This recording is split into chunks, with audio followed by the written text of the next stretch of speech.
চাইছি যে পৃথিবীর কোন নেতা নেত্রীর দরকার নেই। আমার জান্নাতে যাওয়ার পথে যদি আমার নেতা নেত্রী বাধা হয়, যদি আমার দল বাধা হয়, যদি আমার নেতা বাধা হয়, যদি জামাত ইসলাম বাধা হয়, তাহলে আমরা সকল বাধাকে অতিক্রম করে জান্নাতে যেতে চাই। কথা বলেন ঠিক কিনা?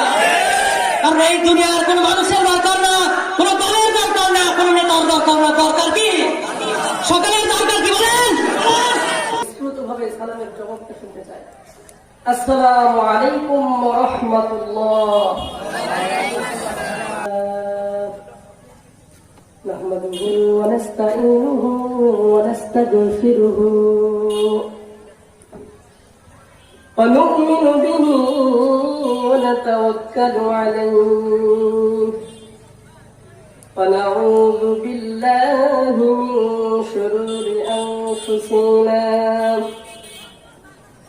ومن سيئات أعمالنا من يهدي الله فلا مضل له ومن يضلل فلا هادي له ونشهد أن لا إله إلا الله وحده لا شريك له ونشهد أن سيدنا ومولانا محمدا عبده ورسوله.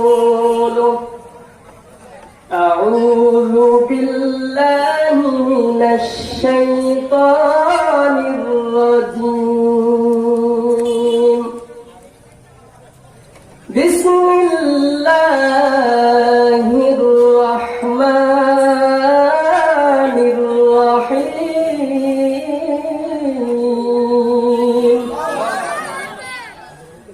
ألف لام ميم.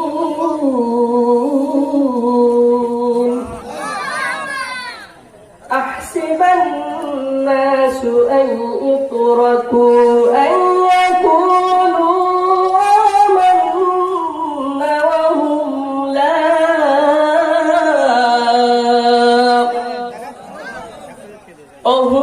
لا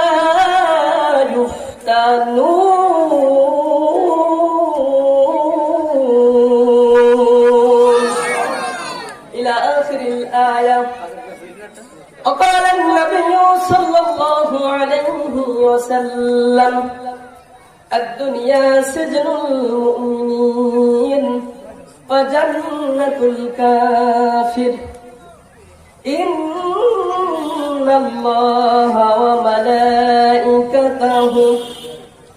يصلون على النبي يا أيها الذين آمنوا صلوا عليه وسلموا تسليما. اللهم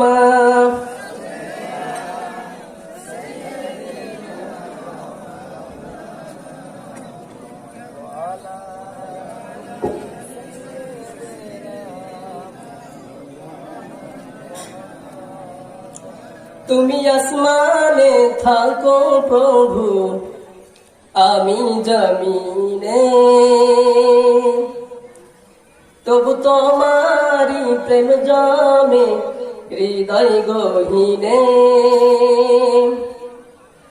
তুমি আসমানে থাকো প্রভু, আমরা জমিনে, তবু তোমারি প্রেম জমে হৃদয় গহীনে। আমি তোমার গোলাম গো, অন্য কারো নয়। আমরা কার গোলাম ভাই? সবাই বলেন, আমরা তোমার গোলাম গো, অন্য কারো নয়। আলিমুল গায়ব তুমি, মালিক রব্বানা। আল্লাহু আল্লাহু আল্লাহু আল্লাহ, আল্লাহু আল্লাহু আল্লাহু আল্লাহ। আল্লাহর নাম নিতে ভালো লাগে না? ভালো লাগে না? যে নাম নিলে জীবনের অপরাধ গুলো ক্ষমা হয়ে যায়, সেই নাম নিতে ভালো লাগে না? সবাই পড়ে আল্লাহু আল্লাহু আল্লাহু আল্লাহ। তোমারি রহম ছাড়া বাঁচা বড় দায়, প্রতিদিনে প্রতিক্ষণে জড়িয়ে রাখো গো আমায়। তোমারি রহম ছাড়া বাঁচা বড় দায়, প্রতিদিনে প্রতিক্ষণে জড়িয়ে রাখো গো আমায়। কত শত ভুল মাফ করে দাও, জানা কি অজানা, আমি তোমারই গোলাম গো, অন্য কারো নয়। আলিমুল গায়ব তুমি, মালিক রব্বানা। আল্লাহু আল্লাহু আল্লাহু আল্লাহ, আল্লাহু আল্লাহু আল্লাহু আল্লাহ।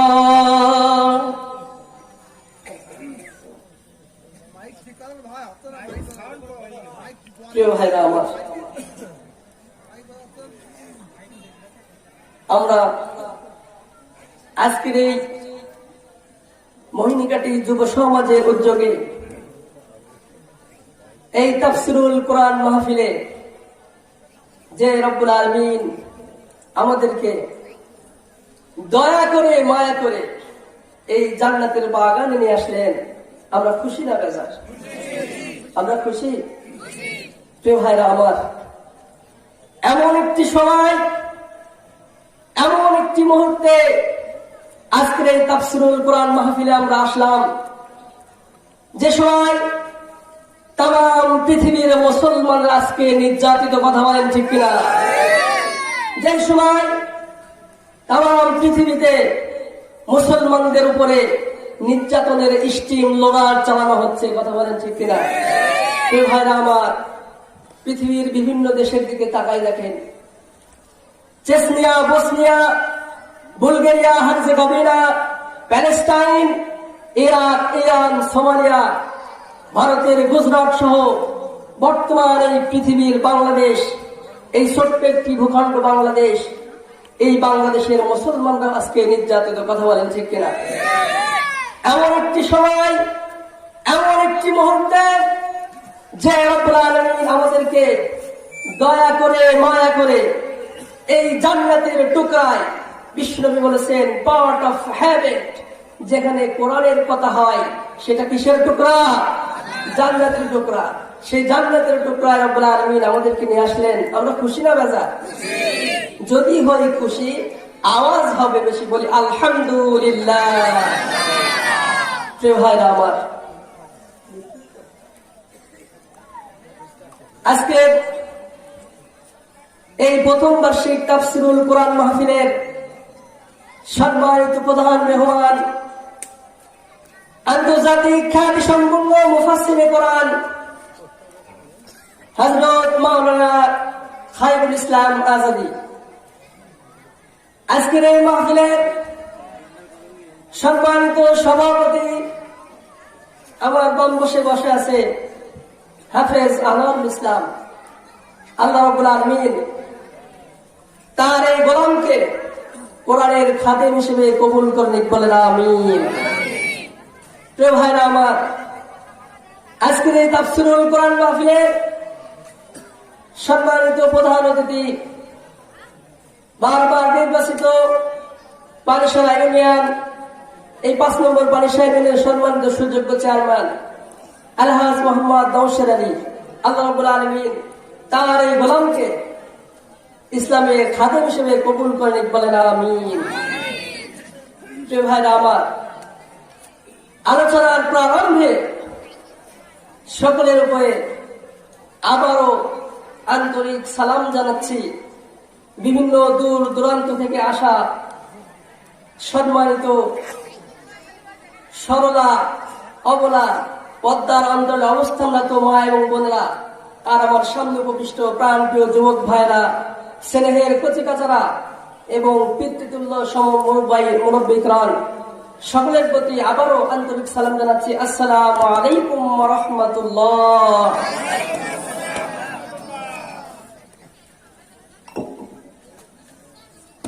আমরা শুকরিয়া আদায় করছি সেই মহান ইজ্জত আল জালালের দরবারে, যিনি কোরআনে কারীম শোনার জন্য আমাদেরকে আজকের এমন একটি ব্যবস্থা করে দিলেন।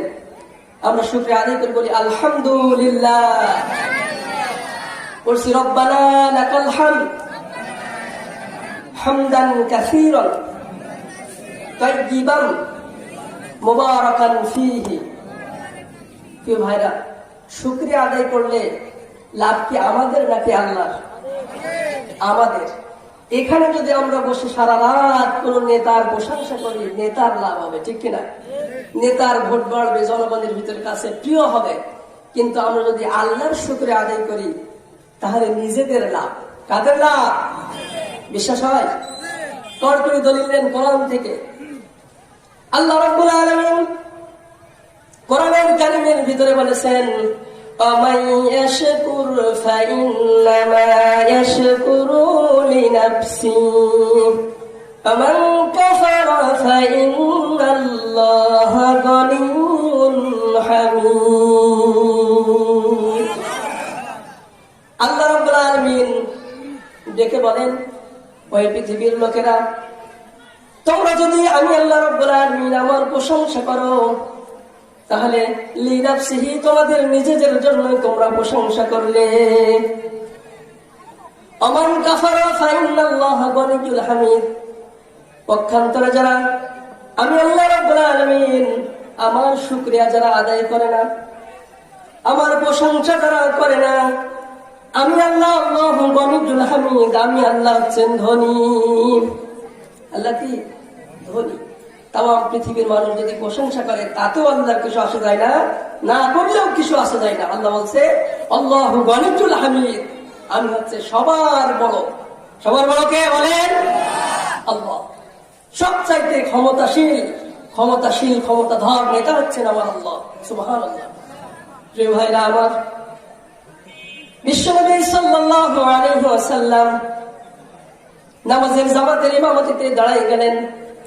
সাহাবীরা রাসূলের পিছনে জামাতের নামাজের সাথে শরীক হয়ে গেলেন। আল্লাহ রাসূল সাল্লাল্লাহু আলাইহি সাল্লাম যখন রুকু থেকে উঠে দাঁড়ালেন, আল্লাহ রাসূল বললেন, সামিআল্লাহু লিমান হামিদা।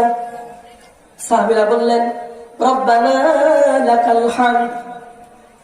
এই সকল সাহাবীদের ভিতর থেকে একজন সাহাবী বলে উঠলেন, হামদান কাসীরান তাইয়িবান মুবারাকান ফীহি। নামাজ শেষ হয়ে গেল। নামাজ শেষ হওয়ার পরে আল্লাহ রাসূল সাল্লাল্লাহু আলাইহি সাল্লাম সাহাবীদের দিকে ঘুরে দাঁড়াইলেন। দাঁড়ায় বললেন, নামাজের ভিতরে এই অতিরিক্ত কথাগুলি কে বলেছো? সাহাবীরা ভয় পেয়ে গেলেন।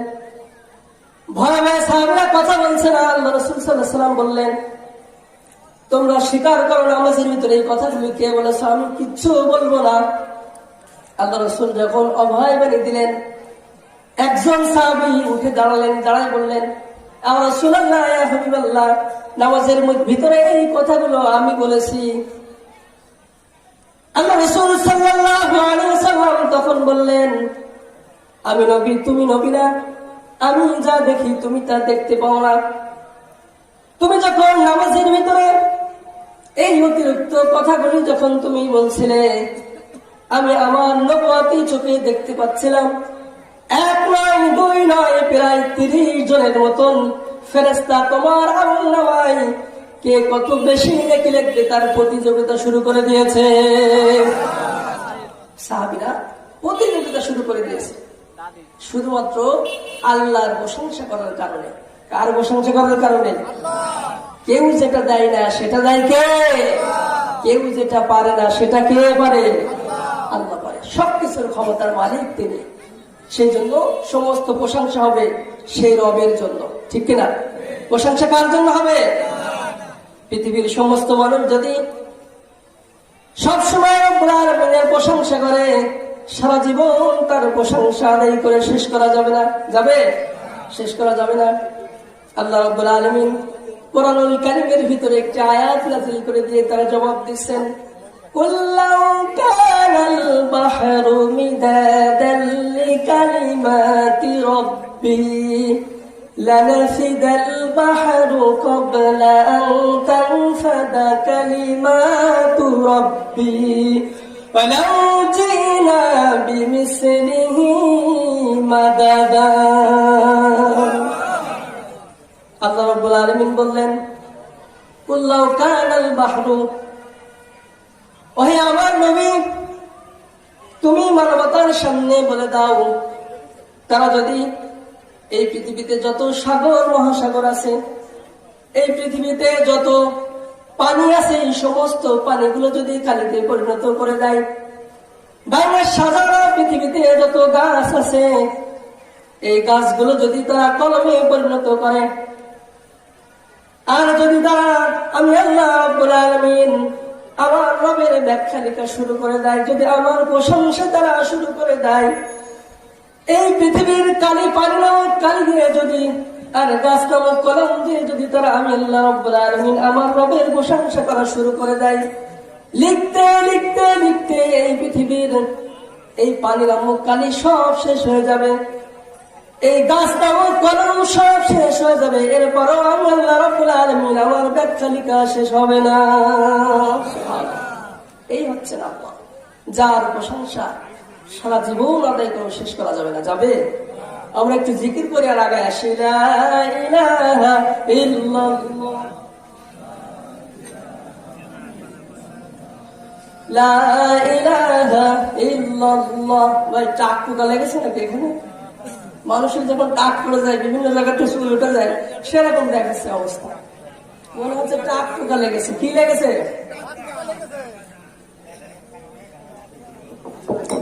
প্রিয় ভাইরা আমার, একটি উদাহরণ দিই।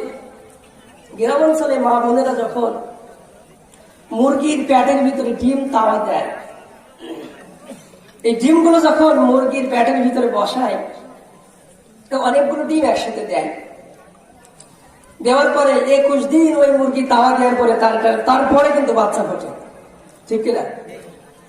তো দু একটা ডিম যখন ওই মুরগির প্যাট থেকে যখন দূরে সরে যায়, ওই ডিমগুলো বাওয়া হয়ে যায়, ঠিক কিনা? কি হয়ে যায়?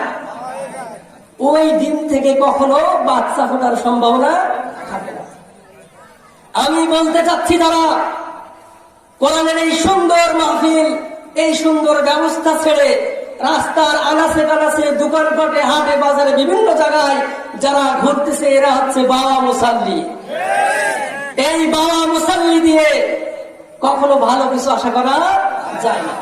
প্রিয় ভাইরা, এটা হচ্ছে জান্নাতের বাগান। কিসের বাগান? জান্নাতের বাগান।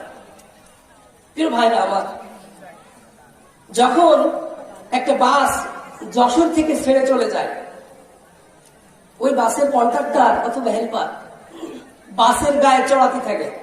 কি করতে থাকে? চড়াতে থাকে। আর বলে, আপনি যদি ঢাকায় যান তাহলে ঢাকার কথা বলে। মনে করেন বলে যে, এই ঢাকা ঢাকা ঢাকা। কি বলছে? ঢাকা। আচ্ছা বলেন, আপনি কি ঢাকায় আছেন, না বাসটা ঢাকায় আছে, না ওনারা দুইজন ঢাকায় আছে? কেউ কি ঢাকায় আছে? কেউ কিন্তু ঢাকায় নেই, সবাই আছে যশোরে। কোন জায়গায়? যশোরে। এই বাসের কন্ট্রাক্টর হেল্পার এরা বোঝাতে চাচ্ছে, ওহে যাত্রী ভাইরা, তোমরা যদি এই বাসের উপরে, বাসের ভিতরে উঠে যদি চড়ে বসো, তাহলে বাস তোমাকে একদিন তোমার গন্তব্যে পৌঁছায় দিবে। সুবহানাল্লাহ। অর্থাৎ ওই ঢাকায় তোমাকে পৌঁছায় দিবে। তেমন আমি বলতে চাচ্ছি, যারা এই কোরআনের প্যান্ডেল, এই সুন্দর মহতি জলসা ছেড়ে রাস্তাঘাটে বিভিন্ন জায়গায় ঘুরতেছেন, এদের দ্বারা কখনো জান্নাত আশা করা যায় না। যেমন বাসের ভিতরে না উঠে কখনো ঢাকায় যাওয়া সম্ভব না, তেমনি যারা ঘোরাফেরা করতেছে এদের দ্বারা কখনো হেদায়েত পাওয়া সম্ভব না। সম্ভব? বলেন সম্ভব? অনেকে আসে বক্তা দেখতে, বক্তার গলার সুর কিরাম, তারপরে এই যা একটু বাদাম টাদাম খেয়ে আসে, দেখি বক্তারা কি রাজনৈতিক আলোচনা করে। আমার এইগুলোর বাদ দিয়ে আসুন আমরা কোরআনের ময়দানে বসে যাই, একনিষ্ঠ ভাবে খালেস নিয়েতে কোরআনের ময়দানে যদি বসতে পারি, তাহলে আল্লাহ রাব্বুল আলামিন রহমত নাযিল করে দেবেন। সুবহানাল্লাহ। আল্লাহ রাব্বুল আলামিন কোরআনুল কারীমের ভিতরে বলেন, وَإِذَا قَرَأَ الْقُرْآنُ فَاسْتَمِعُوا لَهُ وَأَنصِتُوا لَعَلَّكُمْ تُرْحَمُونَ।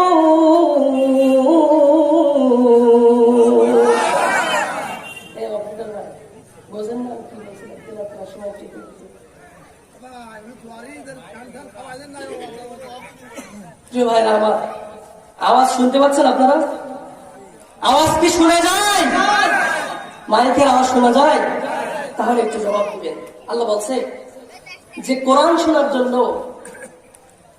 কিছু নিয়ম আছে। যেখানে কোরআনের আলোচনা করা হয়, আল্লাহ বলছে যে 1 নম্বর নিয়ম হচ্ছে, যখন কোরআনে কারীম তোমাদের সামনে তেলাওয়াত করা হয় তখন চুপ করে শুনতে হবে। কি করতে হবে বলেন? চুপ করে শুনতে হবে। এখন যদি আপনি প্রশ্ন করেন, রব্বুল আলামিন কোরআনে কারীম শুনলে কি লাভ হবে? আল্লাহ রব্বুল আলামিন বলে দিলেন, ওহে পৃথিবীর মানুষেরা, আমি আল্লাহ রব্বুল আলামিন এই পৃথিবীতে যে গাইড বুক, যে লাইট বুক, যে বিধান আমি নাযিল করলাম, এই কোরআনে কারীম যদি তোমরা শোনো, 1 নম্বরে আমি আল্লাহ রাব্বুল আলামিন লাআল্লাকুম তুরহামুন, 1 নম্বরে তোমাদের উপরে রহমত নাযিল করে দেব। কি নাযিল করবে? রহমত নাযিল করবেন কে? আল্লাহ। প্রিয় ভাইরা আমার, আসুন আমরা মূল কথার দিকে যাই। আমরা এখানে আসছি কোরআন শোনার জন্য। কি শোনার জন্য বলেন? নাকি গাছের কিছু কথা বলেন না কেন আপনারা? আমরা কি কোনো গোরস্থানে আলোচনা করতেছি? কোন গোরস্থানে আলোচনা করতেছি? এই মরা মুমিন দিয়ে কোনো লাভ হবে না। বাংলার জমিনে আল্লাহর দ্বীন বিজয় করার জন্য 313 জনই যথেষ্ট। কথা বলেন ঠিক কিনা? এই মরা মুমিন দিয়ে কোনো লাভ হবে না। মরা মুমিন দিয়ে কোনো লাভ হবে? কোনো লাভ হবে না। বাংলার জমিনে আল্লাহর দ্বীনকে প্রতিষ্ঠা করার জন্য 313 জনের মধ্যে মুজাহিদ যথেষ্ট। প্রিয় ভাইরা আমার, এখানে আসছে আমরা কোরআন শোনার জন্য। কি শোনার জন্য? কোরআন শোনার জন্য। এখন আসেন, যে রব্বুল আলামিন এই কোরআন নাযিল করলেন, এই কোরআনের কাছে আমরা কিছু প্রশ্ন করবো আজকে। কি করব? প্রশ্ন করব। কোরআন কি উত্তর দিতে পারবে? সবাই কথা বলেন, পারবে? কোরআন কি মরা না জিন্দা? কোরআন মরা না জিন্দা? কথা বলতে হবে। কোরআন হচ্ছে জিন্দা। এই কোরআন মরা না, মৃত না। আর এই কোরআন কোন মৃত মানুষের তার সে মরে যাওয়ার পরে তার পাশাপাশি বসে মাদ্রাসা সেলিব্রেট ডেকে নিজে কোরআন খতম দিয়ে তাকে জান্নাতে পাঠাতে হবে, এই জন্য কোরআন নাযিল হয়নি। এই জন্য কোরআন নাযিল হয়েছে। কিন্তু যেখানে দরকার সেখানে আমরা দেয় না। ঠিক কিনা বলেন? যেখানে দরকার সেখানে দেয় না। এই কোরআন প্রচার করেছেন আল্লাহ রাসূল সাল্লাল্লাহু আলাইহি ওয়াসাল্লাম জিন্দা মানুষের সামনে। কাদের সামনে? জিন্দা মানুষের সামনে। প্রিয় ভাইরা আমার, আপনারা এখনো জায়গাটা পূরণ করলেন না। এই যে খোশ খাবার টাকরা দেখে আমার খুব হাসি পাচ্ছে। আপনারা একটু দয়া করে আগায় আসেন। সবাই একটু আগায় আসেন। আপনাদের চেহারা না দেখলে আলোচনা করে দেখতে পাচ্ছেন। সবাই একটু আগায় আসেন, যাতে পিছনের লোক এসে বসতে সাহস পায় যে আমার সামনে আরো লোক আছে। এখন আপনারা যদি পিছনে বসতে থাকেন, লোক তো রাস্তায় দাঁড়াতেই থাকবে। সবাই একটু আগায় আগে আসেন, আগায় আসেন, সবাই আগে আসেন। আপনার আল্লাহর কাছে হিদায়াত চান। সবাই জিকির করার আগে আসেন। লা ইলাহা ইল্লাল্লাহ, লা ইলাহা ইল্লাল্লাহ, লা ইলাহা। এই জায়গাটা এখনো খালি আছে। ভাইরা আগে আসেন, আগে আসেন। লা ইলাহা ইল্লাল্লাহ, লা ইলাহা ইল্লাল্লাহ। কোরআন আমাদের সংবিধান, ওরাও তাহার বিজয় নিশান। নেতা আমাদের রাসূল আল্লাহ, লা ইলাহা ইল্লাল্লাহ, লা ইলাহা ইল্লাল্লাহ, লা ইলাহা ইল্লাল্লাহ, লা ইলাহা ইল্লাল্লাহ মুহাম্মাদুর রাসূলুল্লাহ। আলাইহি ওয়াসাল্লাম। প্রিয় ভাইরা আমার, আসুন এবার আমরা কোরআনের কাছে প্রশ্ন করি, ও কোরআন, এই পৃথিবী থেকে তোমাকে এই পৃথিবীতে কে নাযিল করেছে? এই পৃথিবী থেকে তুমি কিভাবে আসলা? তুমি তো ছিলে লাউহে মাহফুজে, তোমার বাড়ি ছিল লাউহে মাহফুজে, তুমি এই পৃথিবীতে কিভাবে আসলে, কি জন্য আসলে, কে তোমাকে নাযিল করলো? আসলে এই প্রশ্নগুলো আজকে আমরা কোরআনের কাছে করব। আল্লাহ রাব্বুল আলামিন কোরআনের কাছে যদি প্রশ্ন করে, ও কোরআন, এই পৃথিবীতে তোমাকে কে নাযিল করেছে? রব্বুল আলামিন কোরআনুল কারীমের ভিতরে একটি আয়াত কোট করে দিলেন। আল্লাহ বলেন, তানজিলাম মিম্মান খালাকাল আরদা ওয়াস সামাওয়াতিল উলা। কোরআন জবাব দিচ্ছেন কত সুন্দর করে, এই পৃথিবীতে আমাকে যিনি এনেছেন, যিনি নাযিল করেছেন, যে আল্লাহ রাব্বুল আলামিন 7 আসমান 7 জমিন সৃষ্টি করেছেন। 7 আসমান 7 জমিন কে সৃষ্টি করেছে? সবাই বলেন, কে সৃষ্টি করেছেন? এই সব কিছু সৃষ্টির মালিক কে?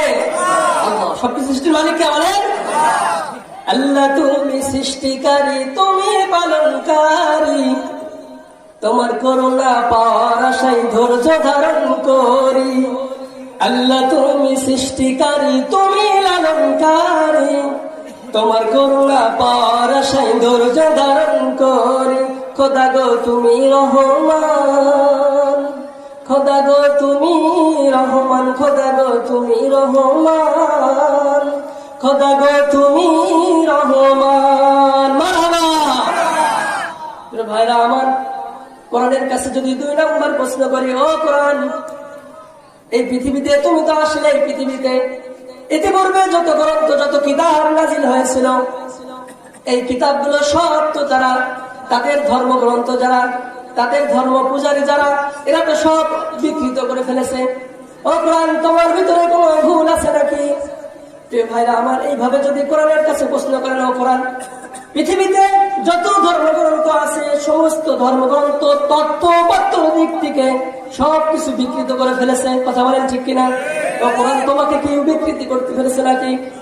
প্রিয় ভাইরা আমার, কোরআনের কাছে যদি প্রশ্ন করা, এর সাথে সাথে কত সুন্দর করে আল্লাহ রাব্বুল আলামিন কোরআনের ভিতরে একটি আয়াত নাযিল করে দিলেন, যালিকাল কিতাবু লা রাইবা ফীহি।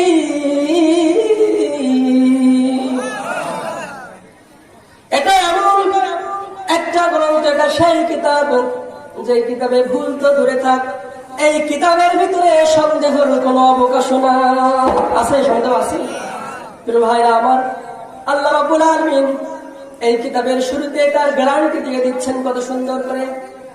আল্লাহ রাব্বুল আলামিন, প্রিয় ভাইরা আমার, এই পৃথিবীতে যত ধর্মগ্রন্থ আছে, যত বই আছে, এই বইগুলো যারা লেখে, এই বই গ্রন্থকার যারা, তারা এই বইয়ের শুরুতে সর্বপ্রথম তার নিজেদের দুর্বলতা প্রকাশ করে। কথা বলেন ঠিক কিনা?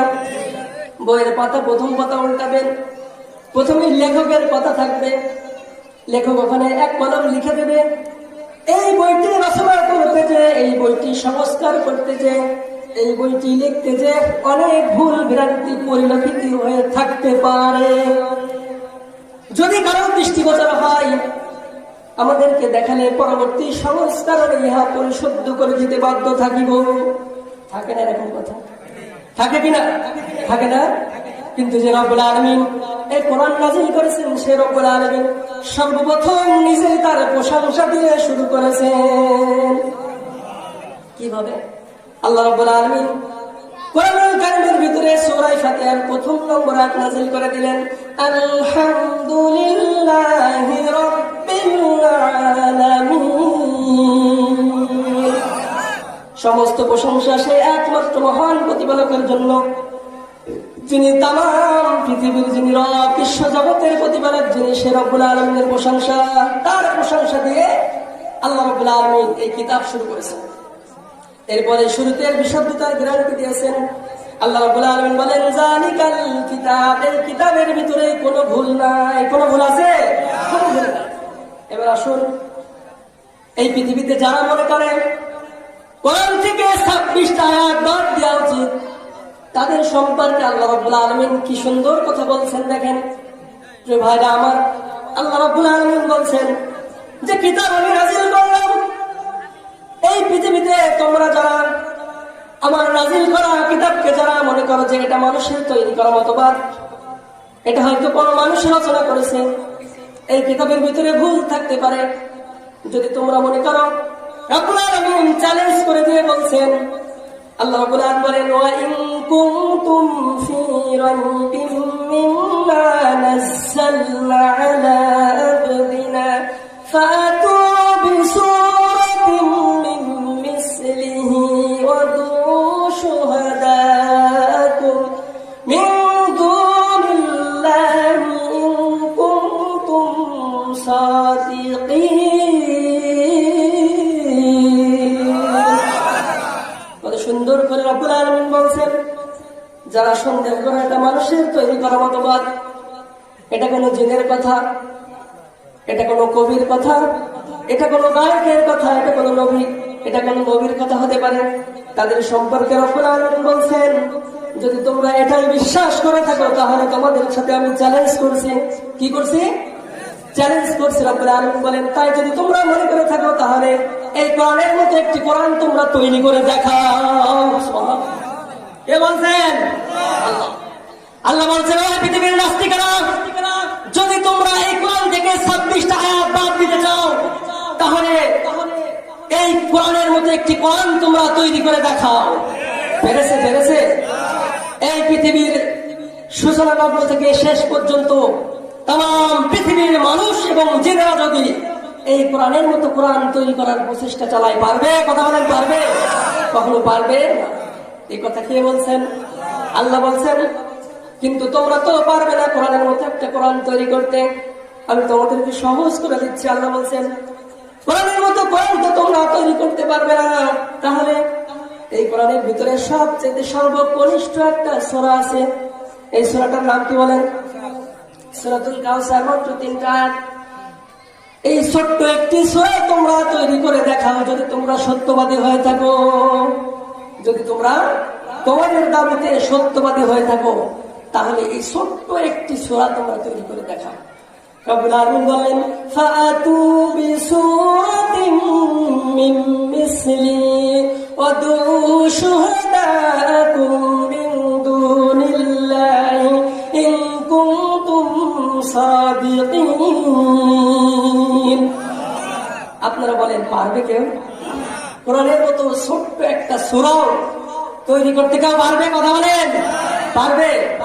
কেউ ভাই না আমার এই কোরআনের কাছে যদি প্রশ্ন করেন, ও কোরআন, আল্লাহ রাব্বুল আলামিন তোমাকে নাযিল করেছেন, তোমার মধ্যে মানুষের জন্য কি রয়েছে?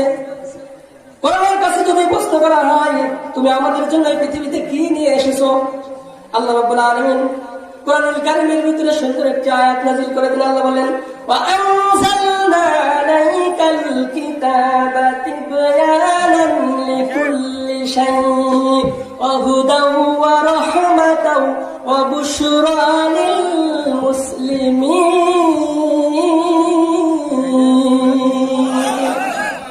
আল্লাহ বলেন, এই পৃথিবীতে একজন মানুষের যাবতীয় যা কিছু দরকার, তার রান্নাঘর থেকে শুরু করে নিয়ে তার সংসার পর্যন্ত যা কিছু দরকার, আমি আল্লাহ রাব্বুল আলামিন পুরোপুরি এই কোরআনের ভিতরে নাযিল করে দিয়েছি। আর এটা হচ্ছে মানুষের জন্য হিদায়াত এবং রহমত। রব্বুল আলামিন কোরআনুল কারীমের ভিতরে বলেন, মা ফাররাতনা ফিল কিতাবি মিন শাইইন। এই কোরআনের ভিতরে আমি আল্লাহ রাব্বুল আলামিন কোনো কিছুই বাদ রাখি নাই, সবকিছুই আল্লাহ রাব্বুল আলামিন এই কোরআনের ভিতরে ঢুকাই দিয়েছেন। প্রিয় ভাইরা আমার, আপনি রান্নাঘর থেকে শুরু করে নিয়ে সংসার পর্যন্ত যা কিছু দরকার, পৃথিবীর কোনো মানুষের কাছে যাওয়া লাগবে না, কোনো গণকের কাছে যাওয়া লাগবে না, কোনো পীরের কাছে যাওয়া লাগবে না, কোনো বাবার দরবারে যাওয়া লাগবে না। আল্লাহর কাছে বলেন, অর্থাৎ কোরআনের কাছে বলেন, কোরআন তোমার ভিতরে কি আছে? রব্বুল আলামিন কোরআনের ভিতরে বলছেন, এই পৃথিবীর একজন মানুষের জন্য যাবতীয় যা কিছু দরকার, কোনো কিছুই আমি আল্লাহ রাব্বুল আলামিন এর ভিতরে বাদ রাখি নাই। তোমার অর্থনীতি, তোমার সমাজনীতি, তোমার রাষ্ট্রনীতি, তোমার রাজনীতি, তোমার যা কিছু দরকার সবকিছু আমি আল্লাহ রাব্বুল আলামিন কোরআনের ভিতরে ঢুকাই দিয়েছি। সবকিছুই কোরআনের ভিতরে আছে। বিশ্বাস হয়? বিশ্বাস হয়? সবকিছু। প্রিয় ভাইরা আমার, কোরআনের কাছে যদি প্রশ্ন করে নাও, কোরআন এই পৃথিবীতে তুমি মানুষের জন্য কি নীতিমালা নিয়ে আসলে? তোমাকে অনুকরণ করলে পৃথিবীর মানুষের লাভ কি? আল্লাহ রাব্বুল আলামিন সাথে সাথে এই কোরআনের ভিতরে একটি আয়াত নাযিল করে দিচ্ছেন, فَإِمَّا يَأْتِيَنَّكُم مِّنِّي هُدًى فَمَن تَبِعَ هُدَايَ فَلَا خَوْفٌ عَلَيْهِمْ وَلَا هُمْ يَحْزَنُونَ। এই পৃথিবীতে যারা এই কোরআনের নীতিমালা মানবে, এই কোরআনের আইন যারা মানবে, এই কোরআনের বিধানগুলো যারা মানবে, এই কোরআনে যা আদেশ করা হয়েছে সেই আদেশগুলো যারা মানবে, দুনিয়া এবং আখিরাতে কাল কিয়ামতের ময়দানে কঠিন মুসিবতের সময় তাদের কোনো ভয় থাকবে না, কোনো চিন্তাও থাকবে না। সুবহানাল্লাহ। কোনো ভয় থাকবে না। ফালা খাউফুন আলাইহিম ওয়া লা হুম ইয়াহজানুন। তাদের কোনো ভয় থাকবে না, কোনো চিন্তাও থাকবে না। প্রিয় ভাইরা আমার, কোরআনের কাছে যদি প্রশ্ন করা হয়, ও কোরআন, এই পৃথিবীতে আল্লাহ রাব্বুল আলামিন তোমাকে কি জন্য নাযিল করলেন? কেন তুমি এই পৃথিবীতে আসলে? আল্লাহ ইচ্ছা করলে তো আর অন্য কোনো ধর্মগ্রন্থ নাযিল করতে পারতেন, কিন্তু তা না করে তোমাকে কেন নাযিল করলেন? আল্লাহ রাব্বুল আলামিন কোরআনুল কারীমের ভিতরে সুন্দর একটি আয়াত নাযিল করে দিলেন, কিতাবুন আনজালনাহু ইলাইকা লিতুখরিজান নাসা মিনাজ যুলুমাতি ইলান নূর। আল্লাহ রাব্বুল আলামিন কত সুন্দর করে বলতেছেন, প্রিয় ভাইরা আমার, আল্লাহ বলছেন এই পৃথিবীর মানুষের তৈরি করা যত মতবাদ, যত মতাদর্শ সব হলো অন্ধকার। সব কি? অন্ধকার। মানুষের তৈরি করা মতবাদ দিয়ে কখনো জীবন পরিশুদ্ধ করা যায় না। মানুষের তৈরি করা মতবাদ দিয়ে জীবন পরিশুদ্ধ করা যায়? সবাই বলেন যায়?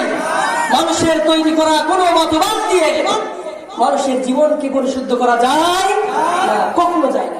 লিতুখরিজান নাসা মিনাজ যুলুমাতি ইলান নূর। অন্ধকার জাতিকে আলোর দিশা দেখানোর জন্য আল্লাহ রাব্বুল আলামিন পৃথিবীতে কোরআন নাযিল করলেন। কিসের অন্ধকার? এই কারেন্ট যদি সব বন্ধ হয়ে যায়, এই অন্ধকার আছে? এই অন্ধকার না, মানুষের তৈরি করা মানব রচিত যত নীতিমালা আছে এই সবগুলো অন্ধকারের পথ। কে বলেছেন? কি আমার কথা? আমার কথা? কার কথা? সবাই বলেন কার কথা? আল্লাহর কথা। আল্লাহ রাব্বুল আলামিন এই কথা নাযিল করে দিয়েছেন কোরআনের ভিতরে। ও কোরআন, ওই পৃথিবীর মানুষেরা, তোমরা যদি আলোর দিশা পেতে চাও, এই পৃথিবীর সমস্ত মানুষের তৈরি করা মতবাদকে বাদ দিয়ে দাও, দিয়ে আল্লাহর দিকে ঝুঁকে পড়ো, তাহলে আল্লাহ রাব্বুল আলামিন এই অন্ধকার জাতিকে আলোর দিশা দেখাই দিবেন। সুবহানাল্লাহ। হুদান ওয়া রাহমা, তোমাদেরকে রহমত দিয়ে আল্লাহ রাব্বুল আলামিন জান্নাতে পৌঁছে দিবেন।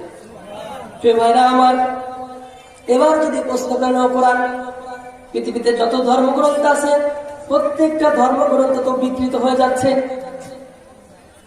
বর্তমান সময়ে এই কোরআনুল কারীমের 1 নয় 2 নয় 26টা আয়াত বাদ দেওয়ার জন্য পার্শ্ববর্তী দেশ, এই দেশের হাই কমিশনের রিট দাখিল করা হয়েছে। এই কোরআন থেকে 1 নয় 2 নয় 26টা আয়াত বাদ দেওয়া হোক। আমি বলতে চাই, মুসলমানদের শরীরে 1 ফোঁটা রক্ত থাকতে কোরআনের 1 নয় 2 নয় 26টা আয়াত তো দূরের কথা, 26টা অক্ষর তো দূরের কথা, 26টা নুক্তা তো দূরের কথা, 26টা জবর তো দূরের কথা, এই কোরআনের একটা জেরও তারা বাদ দিতে পারবে না। মুসলমানের পরিচয় 1 ফোঁটা রক্ত থাকতে আল্লাহর কোরআনের একটা অক্ষর আমরা বাদ দিতে পারবো না। কথা বলেন ঠিক কিনা? কেউ রাজি আছেন? সবাই রাজি আছেন? কোরআন কি মানুষের তৈরি করা মতবাদ? কার তৈরি করা? এই কোরআন কে নাযিল করেছে? ভাইরা আমার, আল্লাহ রাব্বুল আলামিন কত সুন্দর করে এবার বলতেছে, মনে যেটা আমি আল্লাহ রাব্বুল আলামিন কোরআন নাযিল করেছি, আর এই কোরআনের হেফাজতের দায়িত্ব আমি আল্লাহ নিয়ে নিলাম। সুবহানাল্লাহ। কে নিয়ে নিলেন? আল্লাহ। কোরআনের দায়িত্ব যদি আল্লাহ নেয়, পৃথিবীর কোনো মানুষ এ কিছু করতে পারবে? হয়? সবাই বলেন না কেন পারবে? পৃথিবীর কোনো মানুষ এই কোরআনের কিচ্ছু করতে পারবে না। প্রিয় ভাইরা আমার,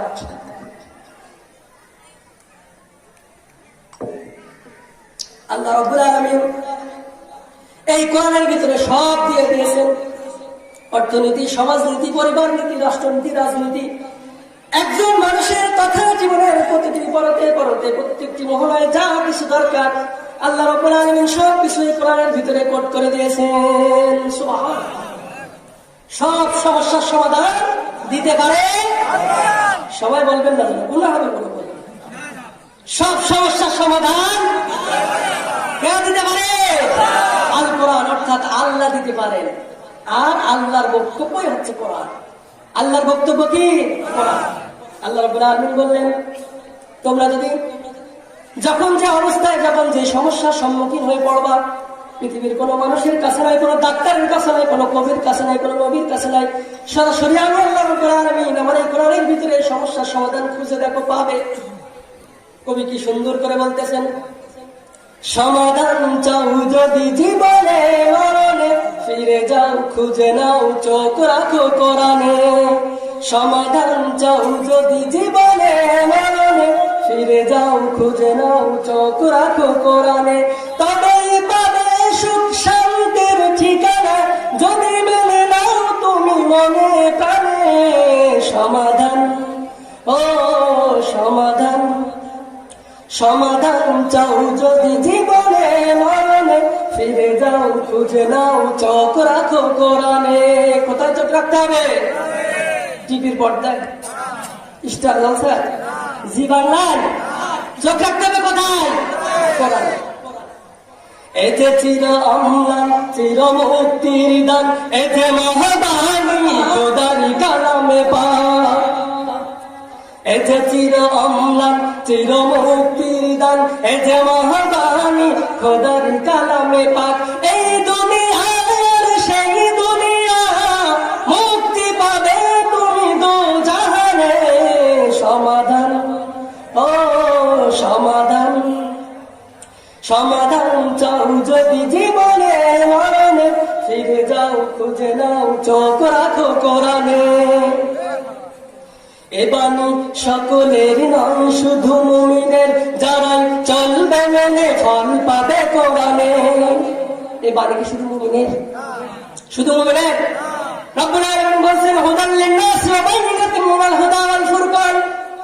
এই কোরআন আমি আল্লাহ রাব্বুল আলামিন কোন নবীর জন্য নাযিল করে নাই, কোন কবির জন্য নাযিল করে নাই, শুধু মুসলমানদের জন্য নাযিল করে নাই।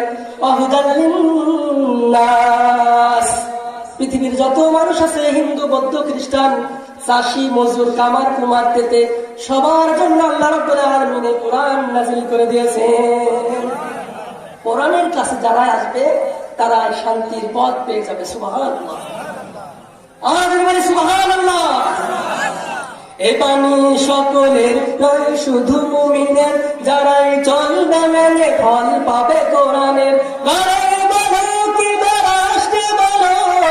অশান্তি দূর করে শান্তি আনে।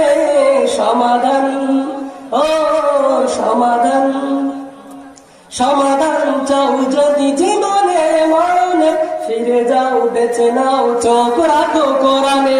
ছেলাই বলি বাবা, ভাইরা, আসুন আমরা এবার আলোচনার মূল কথার দিকে যাই। আমরা এখানে যারা আছি সবাই কিন্তু একই দলের লোক নয়, সবাই কিন্তু একই পীরের মুরিদ নয়। কথা বলবেন না? সবাই কি একই দলের লোক? সবাই কি একই পীরের মুরিদ না? এক একজন এক এক পীরের মুরিদ, এক একজন এক এক দলের মানুষ। যে যাই করে না কেন, আমাদের সকলের উদ্দেশ্য কিন্তু এক। সকলের উদ্দেশ্য হচ্ছে জান্নাতে যাওয়া। কোথায় যাওয়া? জান্নাতে যাওয়া। সকলের উদ্দেশ্য কোথায় যাওয়া? আচ্ছা, জান্নাতে যেতে চান না কারা কারা? তো হাত তুলে আল্লাহকে দেখান। জান্নাতে যেতে চান না কারা কারা? তারা আল্লাহকে দেখান তো হাত। দুই একজন চায় না, সবাই চায়, ঠিক না? ভাইরা আমার, এখান থেকে যশোর কত দূর হতে পারে? কয় কিলো? 18 কিলো। মনে করেন আপনার যশোরে যাওয়ার খুব দরকার। যশোরে যাওয়ার খুব দরকার। এখন আপনি বাড়ি থেকে গুছিয়ে গেছে সুন্দর করে বেরোয় গেলেন প্রস্তুতি নিয়ে, সমস্ত প্রস্তুতি সম্পূর্ণ। এখন আপনি যাচ্ছেন যশোরে। কোথায় যাচ্ছেন? যশোরে। যশোরের উদ্দেশ্যে যখন বাহির হয়েছে, সুন্দর করে সেজে গুজে যখন পড়তে লাগতেছে, তখন একজন বলতেছে, ভাই তোমার তো আজকে যশোর যাওয়া যাবে না। বলছে কেন? তো বলছে যে যশোর যেতে গেলে 5 জায়গায় লকডাউন দিচ্ছে। কয় জায়গায়? 5 জায়গায় বাধা আছে। এই 5টা বাধা তোমাকে অতিক্রম করতে হবে, তারপরে তোমাকে যশোর যেতে হবে। এখন আসুন আমরা প্র্যাকটিক্যালি কিছু বোঝাই। এই পৃথিবীতে মানুষ অন্যায় কাজে সফলতা পাওয়ার জন্য যত বাধা আছে সব বাধাগুলো অতিক্রম করে। ফুটবল খেলা চেনেন আপনারা? সবাই চেনেন? সবাই জানেন? ফুটবল খেলতে গেলে প্লেয়ার লাগে কয়জন? 11 জন। যারা বলছে 11 জন তারা শুধু মাঠের প্লেয়ার, এরা বিরোধী দল চায় না। কথা বলে ঠিক কিনা? ফুটবল খেলতে গেলে প্লেয়ার লাগে 22 জন। কয়জন? 22 জন। গোল পোস্ট থাকে 2টা। কয়টা? এই 11 জন চাই যে আমরা ওই পাশের গোলে ঢুকাবো, আর ওই পাশের 11 জন চাই আমরা এই পাশের গোলে বল ঢুকাই দেবো। কথা বলে ঠিক কিনা? এই বল ঢুকাতে যে একজন প্লেয়ার যখন বল নিয়ে দৌড়ায়, 1 জন 2 জন 3 জন 4 জন 5 জন সকল বাধা অতিক্রম করে, কিন্তু ঠিক কিনা? তার মূল উদ্দেশ্য হচ্ছে গোল পোস্টে বলটা ঢুকাতেই হবে। কথা বলেন ঠিক কিনা? ওরাও চায় যে আমরাও সকল বাধা অতিক্রম করে এই বলটা গোল পোস্টে ঢুকাবই। কথা বলেন ঠিক কিনা? ভাই আমার ফুটবল খেলা মানে সওয়াবের কাজ। সওয়াবের কাজ। সতর আগলা থাকে, গুনাহ কবি হয়। এই ফুটবল খেলা করতে যে একটা গুনার কাজ করতে যে আপনি কতগুলো বাধা অতিক্রম করতেছেন। প্রিয় ভাইরা, আমি বলতে চাই, কোরআন হাদিস পড়ে যদি আপনি বোঝেন যে আমার জান্নাতে যাওয়ার পথে বাধা একমাত্র জামাত ইসলাম, তাহলে জামাত ইসলাম বাদ। কথা বোঝাতে পারেন? জান্নাতে যাওয়ার পথে আপনি কোরআন হাদিস পড়ে যদি বোঝেন যে আমি জান্নাতে যাওয়ার পথে একমাত্র বাধা জামাত ইসলাম, তাহলে জামাত ইসলাম মানা যাবে? জামাত ইসলাম আমার দরকার না, দরকার জান্নাত। কথা ঠিক কিনা? জামাত ইসলাম কি হবে যদি জান্নাত চলে আসে? আমি বোঝাতে পারছি ভাই? বোঝাতে পারবে মনে হয়। বোঝাতে পারলে তো সবাই একটু জবাব দিত। জামাত ইসলাম আমার দরকার না, দরকার কি? জান্নাত। কোরআন হাদিস পড়ে যদি আপনি বোঝেন যে আমার জান্নাতে যাওয়ার পথে একমাত্র বাধা হচ্ছে ছাত্র শিবির, তাহলে ছাত্র শিবির বাদ। ছাত্র শিবির আমার দরকার না, দরকার কি? সবাই বলেন দরকার কি? জান্নাতে যাওয়ার পথে যদি আপনি বোঝেন যে এই জান্নাতে যাওয়ার পথে একমাত্র বাধা হচ্ছে আমার নেত্রী, তাহলে নেত্রী বাদ। নেত্রী আমার চাই না, দরকার আমার জান্নাত। কোরআন হাদিস পড়ে যদি আপনি বোঝেন জান্নাতে যাওয়ার পথে একমাত্র বাধা আওয়ামী লীগ, তাহলে আওয়ামী লীগ বাদ। আওয়ামী লীগ আমার দরকার না, দরকার কি? জান্নাত। কারণ সকলের উদ্দেশ্য এক, সকলের উদ্দেশ্য এক না, জান্নাত। কি আচ্ছা বলে আওয়ামী লীগের ভাইরা জান্নাতে যেতে চায় না স্যার? সকলের উদ্দেশ্য কিন্তু এক, সবাই চায় জান্নাতে যেতে, ঠিক কিনা বলেন? কোরআন হাদিস পড়ে যদি আপনি বোঝেন যে জান্নাতে যাওয়ার পথে একমাত্র বাধা হচ্ছে আমার নেতা, তাহলে নেতা কি? বাদ। প্রিয় ভাইরা আমার, আমি বোঝাতে চাইছি যে পৃথিবীর কোন নেতা নেত্রীর দরকার নেই আমার। জান্নাতে যাওয়ার পথে যদি আমার নেতা নেত্রী বাধা হয়, যদি আমার দল বাধা হয়, যদি আমার নেতা বাধা হয়, যদি জামাত ইসলাম বাধা হয়, তাহলে আমরা সকল বাধাকে অতিক্রম করে জান্নাতে যেতে চাই। কথা বলেন ঠিক কিনা? কারণ এই দুনিয়ার কোন মানুষের দরকার না, কোন দলের দরকার না, কোন নেতার দরকার না, দরকার কি? সকলের দরকার কি বলেন? দরকার জান্নাত। আসুন এবার আমরা জান্নাতে যাব। কোথায় যাব? সবাই বলেন কোথায় যাব? জান্নাতে যাব। প্রিয় ভাইরা আমার, এই পৃথিবীতে যারা স্কুল কলেজে লেখাপড়া করে, স্কুল কলেজে যারা লেখাপড়া করে, যদি আপনি ক্লাস 1-এ ভর্তি হন, 2-তে ভর্তি হন, পরীক্ষা না দিলে কিন্তু আপনাকে উপরে উঠাবে, উপরে ক্লাসে সবাই কথা বলতে না, কথা বলে গুণা টুনা হতে পারে, দরকার নেই। যদি আপনি কোন স্কুল কলেজে ভর্তি হন, ওই ক্লাসে যদি পরীক্ষা না দেন, আপনাকে ওই ক্লাসে উঠাবে? কি দেখে উঠাবে? আপনার তো কোনো যোগ্যতা নেই। কথা বলেন ঠিক কিনা? এখন জান্নাতে যেতে গেলে ক্লাসের ওপরের ক্লাসে উঠতে গেলে যেমন পরীক্ষা দেওয়া লাগবে, জান্নাতে যেতে গেলেও আপনাকে পরীক্ষা দেওয়া লাগবে। বিশ্বাস হয় না? খুতবা শুরুতে আমি আপনাদের সামনে সূরা আনকাবুতের 1 এবং 2 এই দুটি আয়াত তেলাওয়াত করেছি। মূল আলোচনার দিকে যাই আমরা এখন। আলোচ্য বিষয় হচ্ছে ঈমানের অগ্নি পরীক্ষা। ঈমানের পরীক্ষা কিসের পরীক্ষা? এত বলে পাষাণ ভাবনা, কি করলাম? ভাষণ ভাবনা দেখুন, ব্যস্ত। আমি ভাষণ নিয়ে সাফ করে ফিরে যাবো, বড় ভাই আছে এসে দর দেবে।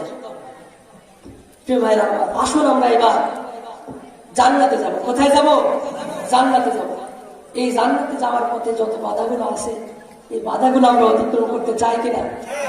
আচ্ছা, যশোর যা যেমন জরুরি ছিল, জান্নাতে যাওয়া কি এমন জরুরি? এরকম জরুরি বলেন? যশোর তো না গেলেও চলে, কিন্তু জান্নাতে না গেলে চলবে? যশোর দরকার না, দরকার কোথায়? জান্নাত। যশোর না গেলেও চলে, কোনো সমস্যা নেই, কিন্তু জান্নাতে না গেলেও চলে। সবাই বলেন জান্নাতে না গেলে চলে, কিন্তু জান্নাতে তো আমাদের সকলে যেতে হবে, ঠিক কিনা? তো এই জান্নাতে যদি যেতে চাই, তাহলে আসুন আমরা এবার পরীক্ষা দেব আল্লাহর কাছে। কি দেব?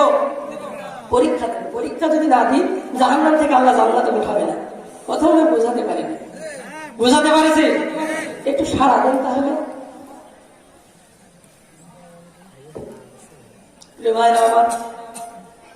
আল্লাহ রাব্বুল আলামিন কোরআনুল কারীমের ভিতরে সূরার পর্যায় করে 29 নম্বর সূরা, এই সূরার শুরুতে আল্লাহ রাব্বুল আলামিন বললেন আলিফ লাম মিম।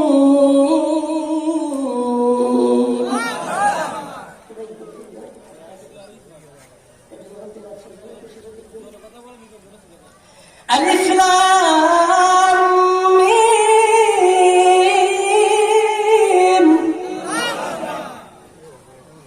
আহসিবান নাসু আন তুরাকু আন ইয়াকুলু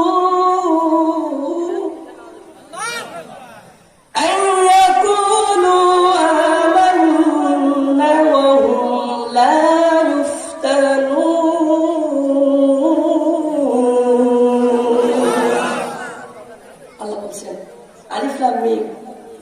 এটাকে মুফাসসিরগণ বলেছেন যে হুরুফুল মুকাত্তাআত, এগুলোর অর্থ আল্লাহ এবং তার রাসূলই ভালো জানেন। সুবহানাল্লাহ। এই নিয়ে বাড়াবাড়ি করার দরকার আমাদের নেই। এর এখতিয়ার আল্লাহর কাছে। কার কাছে? আল্লাহর কাছে। এটা তাদের আন্ডারস্ট্যান্ডিং ব্যাপার, তাদের ভিতরের ব্যাপার। 2 নম্বর আয়াত রব্বুল আলামিন বলেন, আসুন এবার তোমরা যাই পৃথিবী থেকে মরা যাওয়ার পরে হাসর নাসর মিজান ফলসিরাত সমস্ত দরজাগুলো যারা পার হয়ে আল্লাহর জান্নাতে যেতে যাও, তাদের সবাইকে আমি আল্লাহ রাব্বুল আলামিন এবার ঈমানের পরীক্ষা নেব। কিসের পরীক্ষা? আল্লাহ রাব্বুল আলামিন বলেন আহাসিবান নাসু আন তুরাকু আন ইয়াকুলু আমান্না ওয়া হুম লা ইফতানুন। তোমরা যারা মুখে স্বীকার করেছো আমরা ঈমান আনলাম, এই কথা বলার পরে তোমাদেরকে ছেড়ে দেওয়া হবে। এই কথা যারা বিশ্বাস করো ঈমান আনলাম, এই কথা বলার পরে তোমরা ঈমানের পরীক্ষা দিলে না, তোমরা কখনোই জান্নাতে প্রবেশ করবে না। জান্নাতে প্রবেশ করতে গেলে ঈমানের পরীক্ষা দেওয়া লাগবে। কিসের পরীক্ষা? ঈমানের পরীক্ষা। দুনিয়ায় যারা পরীক্ষা না দিলে ক্লাস থেকে উপরে ক্লাসে উঠায় না, তেমনি আল্লাহর সিস্টেম বসায় রাখো। শুধু মুখে বললে হবে না যে আমরা ঈমান আনলাম, মুখে বলার পরে ঈমানের পরীক্ষা দেওয়া লাগবে আল্লাহর কাছে। কার কাছে? আল্লাহর কাছে। আল্লাহ রাব্বুল আলামিন বলেন ইন্নাল্লাযীনা ক্বালু রাব্বুনাল্লাহু সুম্মা ইসতাকামু তাতানাজ্জালু আলাইহিমুল মালায়েকা। আল্লাহ বলেন তোমরা যারা বলেছো মুখে ইন্নাল্লাযীনা ক্বালু রাব্বুনাল্লাহু, আমরা ওই আল্লাহর পরে ঈমান আনলাম, আমরা ওই আল্লাহর উপরে ঈমান আনলাম অথবা এই কথার উপরে আমরা ইস্তেকামত থাকলাম, অবিচল থাকলাম, তাহলে তোমাদের ঈমানের পরীক্ষা দেওয়ার সময় চলে এসেছে। ঈমানের পরীক্ষা দেওয়ার সময় চলে এসেছে। জান্নাত মামুর বাড়ির মোয়া না, পাকাই দিলে খেয়ে নিলেন। মামুর বাড়ির মোয়া মানে ঈমানের পরীক্ষা না দিয়ে কেউ কখনো কোনোদিন জান্নাতের প্রত্যাশা করতে পারে? মানে পারে। বিশ্বনবী সাল্লাল্লাহু আলাইহি ওয়াসাল্লাম হাদিসে বলেন, একটা সুয়ের ভিতরে যে সুয়ের পাশায় যে ফুটো থাকে, এই ফুটো কি বিশাল বড় হয়? এই সুয়ের ছিদ্র দিয়ে যেমন একটা উট গমন করা সম্ভব না, তেমনি ঈমানের পরীক্ষা না দিয়ে কখনো কোনো মানুষের জান্নাতে যাওয়া সম্ভব না। কে বলেছে? ঈমানের পরীক্ষা দেওয়া লাগবে জান্নাতে যেতে গেলে। কিসের পরীক্ষা? এই ঈমানের পরীক্ষা দিয়েছেন যুগে যুগে সাহাবীন, তবে তাবিঈন, খুলাফায়ে রাশিদিন। প্রিয় হাজিরিন, বিশ্বনবীর উপরে যখন কোরআনে কারীমের আয়াত নাযিল হয়ে গেল, আল্লাহ রাসূল সাল্লাল্লাহু আলাইহি ওয়াসাল্লাম যখন ওহী প্রাপ্ত হলেন, বিশ্বনবী সাল্লাল্লাহু আলাইহি ওয়াসাল্লাম যখন এই কোরআনের দাওয়াতগুলো যখন মানবতার সামনে দিতে থাকলেন, মানবতার সামনে যখন আল্লাহ রাসূল দুয়ারে দুয়ারে যে এই কালিমার দাওয়াত পৌঁছে দিচ্ছেন, ওহে আমার জনপদের লোকেরা, এতদিন তোমরা যে 63 কোটি দেবতার পূজা করেছো, এই দেবতার পূজা আর চলবে না। পূজা করতে হবে এখন একমাত্র আল্লাহকে। কাকে পূজা করতে হবে? গোলামি করতে হবে কার? দাসত্ব করতে হবে কার? আসমান কার? জমিন কার? আইন চলবে কার? কার আইন চলবে? জমিন যদি আল্লাহর হয়, আসমান যদি আল্লাহর হয়, তাহলে এখানে তোমার বাপের আইন চলবে না। কথা বলেন ঠিক কিনা? প্রিয় ভাইরা আমার, ঈমানের পরীক্ষা শুরু হয়ে গেল। রাসূলের সাহাবীরা একে একে ঈমানের ভিতরে ঢুকে পড়লেন, দাওয়াত গ্রহণ করলেন। গরিবদের ভিতরে সর্বপ্রথম ঈমানের পরীক্ষা শুরু হয়ে গেল। এই সাহাবীদের ভিতর থেকে সর্বপ্রথম একজন গরিব সাহাবীকে ধরা হলো। নাম ছিল তার বেলাল। নাম কি ছিল? বেলাল। এই বেলাল ছিল একজন হাবশী গোলাম। এই বেলাল খুব কালো কুৎসিত ছিল, এত কালো, হাদিসে আসছে যে হাড়ির তলা দেখেছেন আপনারা, এইরকম কালো। সে একজন হাবশী গোলাম ছিল। তার ঠোঁট দুটো ছিল খুব পুরো কালো কুৎসিত আকৃতি ছিল, গরিব মানুষ ছিল। এই বেলাল একজন গোলাম ছিল। কীর্তদাস বাজার থেকে এই বেলালকে কিনে আনা হলো। এই বেলালকে তিনি খরিদ করে নিয়ে আসলেন। তার নাম ছিল উমাইয়া। এই উমাইয়া ছিল একজন কামার। কি ছিল? কামার। এই বেলাল যখন বিশ্বনবী সাল্লাল্লাহু আলাইহি ওয়াসাল্লাম যখন বেলালের কাছে বললেন, ওই বেলাল, এই পৃথিবীতে আর 36 কোটি দেবতার পূজা করা চলবে না, পূজা করতে হবে একমাত্র রব্বুল আলামিনকে, যে আল্লাহ আমাদেরকে সৃষ্টি করেছেন, সে আল্লাহর পূজা করতে হবে। কার পূজা করতে হবে? সবাই বলেন, আল্লাহর পূজা করতে হবে। এবার আমার বেলাল যখন এই কথা স্বীকার করে নিল, ওহে আল্লাহর নবী, আমি এক নয় দুই নয়, আজকে অনেকটা বছর আপনাকে দেখতেছি, আপনার জবান থেকে আমি কখনো কোনোদিন মিথ্যা কথা বলতে শুনি নাই। আপনি হচ্ছে সত্যবাদী, সিদ্দিকিন, সালেহিন, সবসময় সত্যের কথা বলেন, সত্যের পথে থাকেন। আপনি যে কথা বলছেন আমি সাথে সাথে বেলাল এখন ঈমানের দাওয়াত গ্রহণ করে নিলাম। লা ইলাহা ইল্লাল্লাহ মুহাম্মাদুর রাসূলুল্লাহ। বেলাল যখন ঈমানের দাওয়াত গ্রহণ করল, বেলালের উপর পরীক্ষা শুরু হয়ে গেল। কি শুরু হয়ে গেল? পরীক্ষা। এইবার আসুন, ঈমানের পরীক্ষা দিচ্ছে বেলাল। কিসের পরীক্ষা? সবাই বলেন, ঈমানের পরীক্ষা দিচ্ছে বেলাল। এই কথা যখন আবু জেহেল, আবু লাহাব, উতবা, সাইবারা শুনতে পেল যে আমাদের গোলাম, হাবশী গোলাম, সে নাকি ইসলামের দাওয়াত গ্রহণ করেছে, ইসলামের দাওয়াত কবুল করেছে, উমাইয়াকে বলা হলো, ও উমাইয়া, তোমার গোলাম, হাবশী গোলাম বেলাল, ও নাকি শুনছি ঈমানের দাওয়াত গ্রহণ করেছে, এক্ষুনি যাও বেলালকে ধরে নিয়ে আসো। বেলালের কোনো অপরাধ ছিল? বলেন, অপরাধ ছিল? শুধু অপরাধ হচ্ছে আল্লাহকে স্বীকৃতি দেয়া। কাকে স্বীকৃতি দেয়া? এই পৃথিবীতে যারা এখনো পর্যন্ত আল্লাহকে রব হিসেবে মেনে নিয়েছে, তাদের উপরে যত জুলুম নির্যাতনের ইসলাম লোহার চালানো হচ্ছে। কথা বলেন ঠিক কিনা? তাম পৃথিবীর মুসলমানের আজকে নির্যাতিত, অবহেলিত, লাঞ্ছিত, শুধু একটাই কারণ, তারা পৃথিবীর কোন মানুষের তৈরি করা আইন মানতে চায় না। মানুষের তৈরি করা কোন আইন দিয়ে কখনো সমাজে শান্তি নিয়ে আসা যায় সে ভাইরা আমার। বেলালের উপরে পরীক্ষা শুরু হয়ে গেল। বিলালকে ধরে নিয়ে আসা হলো। ধরে নিয়ে এসে বললো, ও বিলাল, শুনলাম তুমি নাকি মোহাম্মদের কালেমা গ্রহণ করেছো। ওরা তো রসুলকে নবী হিসেবে মানে না। রসুল বলে মোহাম্মদের কালেমা নাকি তুমি গ্রহণ করেছো। ভাইরা আমার, বেলাল বললো, হ্যাঁ আমি কালেমা গ্রহণ করেছি। উমাইয়া বলল, বেলাল এক্ষুনি বলছি তুমি কালেমা ছেড়ে দাও। তুমি আমার খেয়ে আমার করে কি করে তুমি লাত মানাত উযযার সব দেবতাকে তুমি অস্বীকার করে একমাত্র আল্লাহকে তুমি রব হিসেবে মানলে। এখনই বিলাল তুমি কালেমা ছাড়ো। বিলাল মনে কালেমা ছেড়ে দিয়েছিল ভাই। বিলাল কালেমা ছাড়ে নাই। বিলালকে ধরে আনা হলো। উটের পায়ের রশি উটের সাথে বেলালের পা বেঁধে একসাথে উটকে ধাওয়ায় ছেড়ে দিয়ে আসা হলো। উটকে তাড়াই দেওয়া হলো। এই উট যখন দৌড়ানো শুরু করলো, পাথরের সাথে আঘাত লেগে বেলালের গায়ের রক্ত, তার হাড্ডি মাংস বস্তু জমিন থেকে তার গা থেকে খসে খসে জমিনে পড়তে লাগলো। এক পর্যায়ে যখন উট আর দৌড়াতে পারে না, তখন বিলালকে উটের পা থেকে ছিনাই নিয়ে তার শরীরের সমস্ত জামা কাপড় গুলো খুলে মরুভূমির উত্তপ্ত বালির উপরে সবাই দেওয়া হলো। কি অপরাধ ছিল তার? শুধুমাত্র কালেমা গ্রহণ করেছিল। কি অপরাধ ছিল বলেন? ইমানের পরীক্ষা আছে। কি আছে? ইমানের পরীক্ষা আছে। ভাইরা আমার, বিলালকে যখন মরুভূমির উত্তপ্ত বালির উপরে সবাই দেওয়া হলো, এরপরও বিলাল কালেমা ছাড়লো না। আবু জেহেল বলল, এই বিলালের বুকের উপরে পাথর চাপা দাও। কি চাপা দাও? পাথর চাপা দাও। মনে হয় বিলাল কালেমা ছেড়ে দিয়েছিল। বিলালের বুকের উপরে যখন পাথর চাপাই দিলে বললেন, ও বিলাল কালেমা ছাড়বি কিনা বল। যদি কালেমা ছেড়ে দিস তাহলে তোকে আজাদ করে দেওয়া হবে। আর এই আরবের যত সম্পদ তুই যা কিছু চাস সবকিছু তোর দিয়ে দেওয়া হবে। এই আরবের মক্কা নগরীতে যত সুন্দর মেয়ে আছে এই মেয়েদের তোর সাথে বিয়ে দেওয়া হবে। এই পৃথিবীর জাগতিক যত সম্পদ আছে, যত নাচ নিয়ামত আছে, এই সমস্ত নাচ নিয়ামত গুলো তোকে দেওয়া হবে। তুই কালেমা ছাড়বি কিনা বল। বিলাল মনে কালেমা ছেড়েছিল। ভাইরা আমার, এই ইমানের পরীক্ষা আজ পর্যন্ত বাংলার জমিনে হচ্ছে।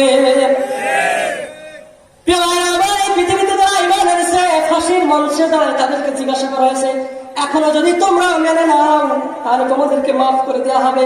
তারা মনে হয় বলেছিল যে আমরা মেনে নিলাম। ইমানের পরীক্ষায় পৃথিবীতে দিয়েছে। ফাঁসির মঞ্চে দাঁড়ায় তারা বলেছে, এই পৃথিবীর কোন তাগুতের কাছে মাথা নত করতে রাজি নয়। কথা বলেন ঠিক কিনা? আল্লাহর দিয়ে যখন আল্লাহ রাস্তায় বিলাই দেবো, তারপরে পৃথিবীর কোন মানুষের কাছে মুমিনের মাথা কখনো নত হবে? সবাই কথা বলেন, মাথা নত হবে। এই মাথা নত করতে হবে কার কাছে? আমাদের সৃষ্টিকারীকে, আমাদের লালনকারীকে, আমাদের পালনকারীকে, হায়াতের মালিককে, রিজিকের মালিককে, দৌলতের মালিককে। আল্লাহর দেয়া যেমন আল্লাহর রাস্তায় বিলাই দেবো, তারপরে কোন তাগুতের কাছে আমরা মাথা নত করবো না। আমার বিলাল মনের কালেমা ছেড়ে দিয়েছিল।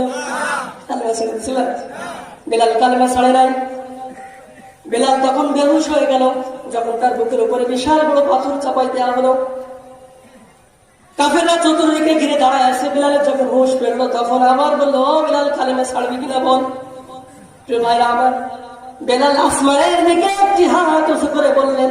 তার জবান থেকে আর কথা বাড়ি দেয় না, কারণ খেতেও তো দেয় না, পানিও দেয় না, কিছুই দেয় না। মরুভূমির উত্তপ্ত বালির উপরে শোয়া রেখেছে, পেটের উপরে বিশাল বড় একটা পাথর দিয়ে। বিলাল বেহুশ হয়ে গেল। এরপরে বিলাল আসমানের দিকে একটি হাত তুলে বললেন, আহাদ আহাদ আহাদ। বিলাল স্বীকৃতি দিয়ে শুরু করলো, আমি যেই রবের ইবাদত করি তিনি হচ্ছেন এক। আল্লাহ রাব্বুল আলামিন বলেন, কুল হুয়াল্লাহু আহাদ। বিলাল কি বলল? আহাদ, আল্লাহ এক। আল্লাহ কি? আল্লাহ কয়জন? 4-5 জন। আসুন এবার একটু যুক্তি তর্ক খেলি আমরা। এই পৃথিবীতে যদি একজন স্রষ্টা না হয়ে যদি 2 জন স্রষ্টা হতো, কোথায় ভেজাল মাত্র আসলে মনে দেখি। এই বাংলাদেশে মনে করেন এখন 2টো দল আছে। কয়টি দল? 2টো দল।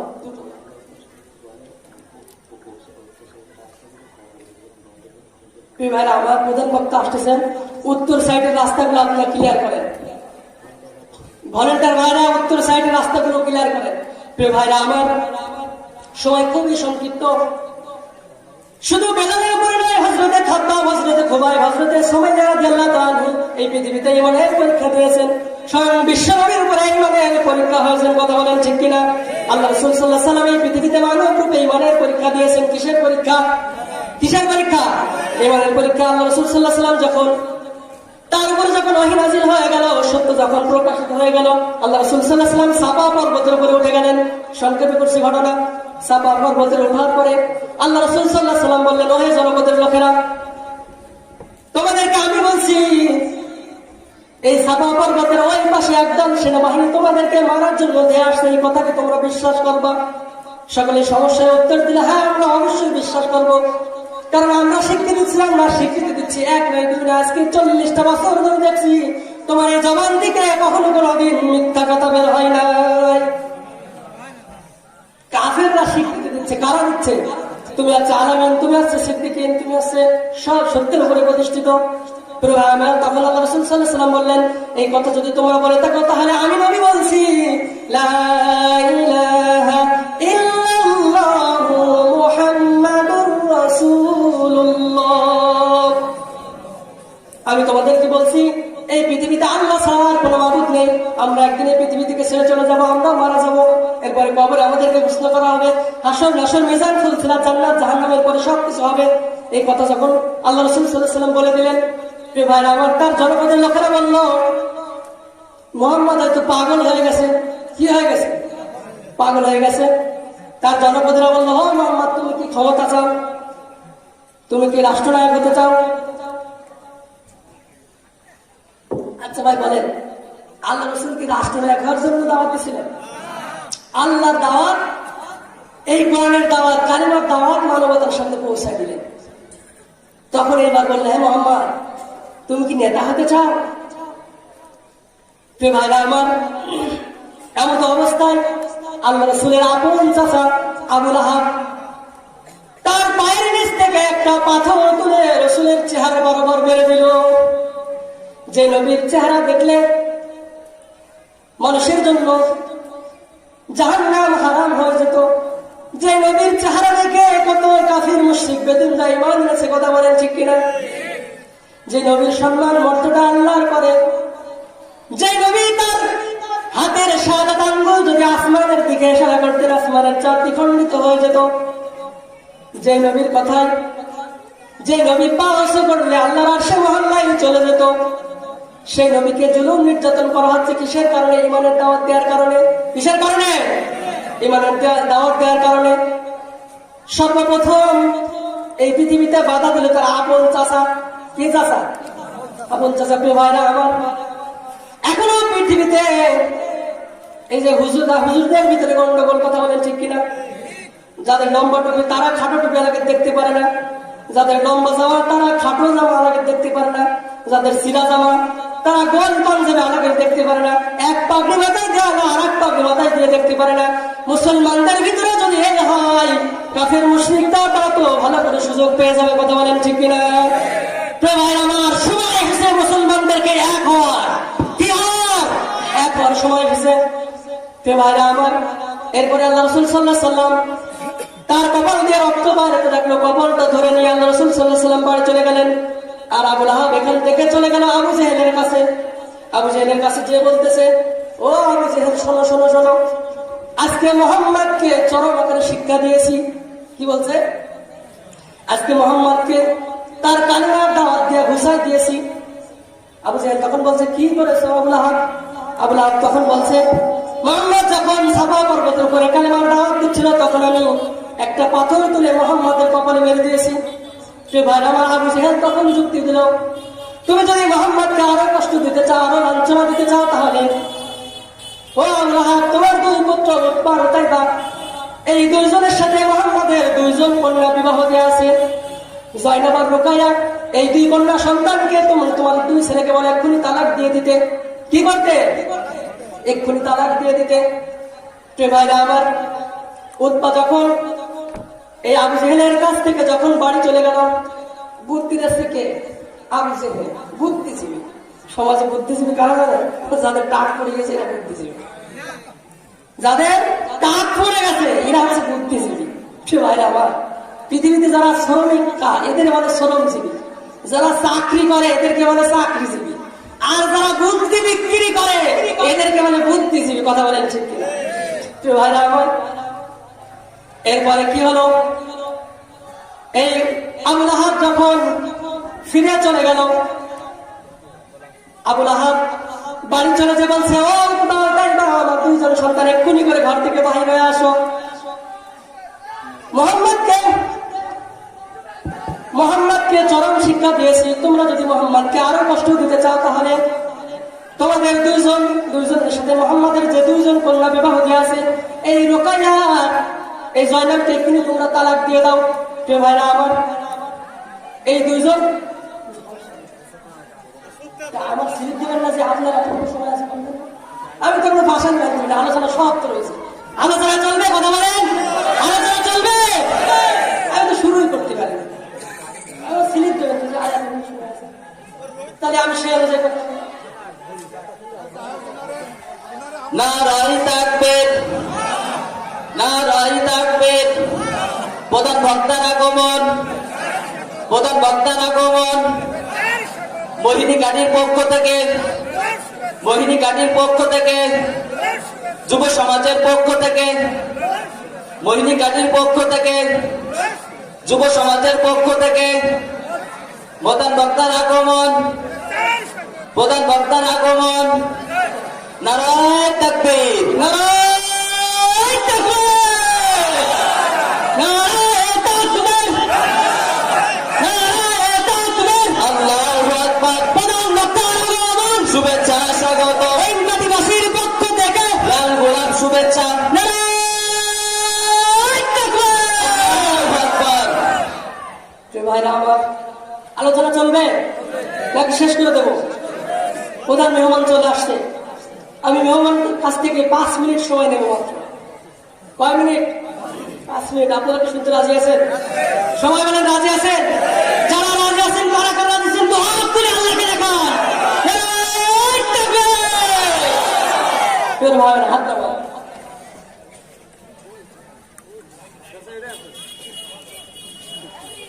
আমাকে সিলিপ দেওয়া হবে, আপনার 1 মিনিট আছে। আমি ভাবছি আমার সময় 2 ঘন্টা, এই জন্য আমি সে অনুযায়ী কথা বলে যাচ্ছি।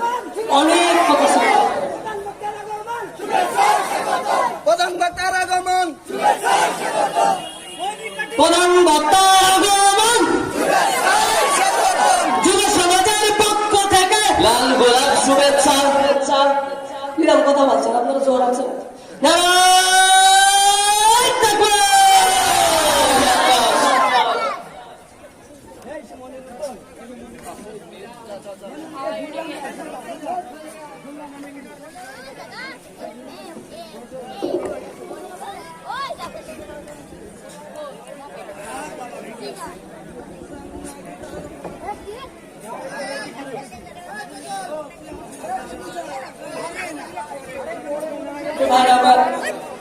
প্রধান বক্তাকে বসায় রেখে কথা বলা কথা বলেন ঠিক কিনা?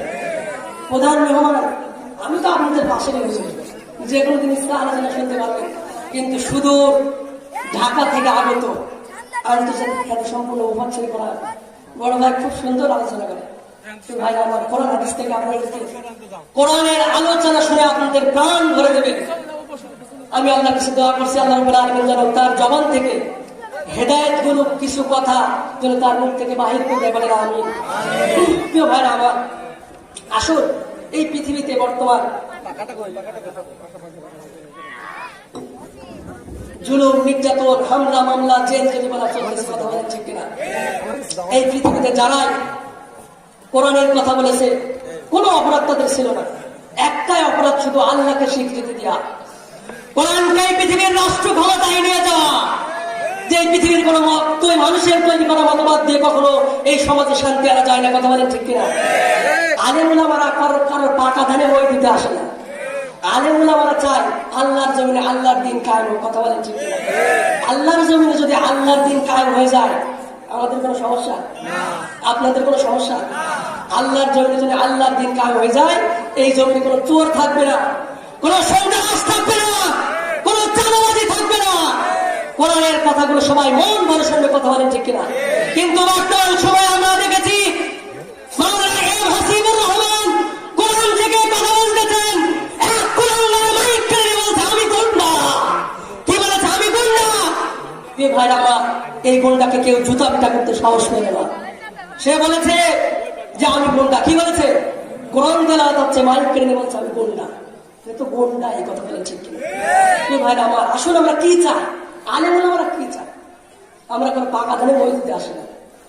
আমরা চাই এই সমাজটা সুশীতল ছায়াতলে, কোরআনের ছায়াতলে থাকুক। কি চাই শুনবেন? আমরা সকলেই কি চাই? আমি চাই বাংলাদেশে কাঁদবে না আর কেউ তো দুঃখে, আমি চাই প্রতিটা মানুষ মিলে মিশে থাকবে সুখে।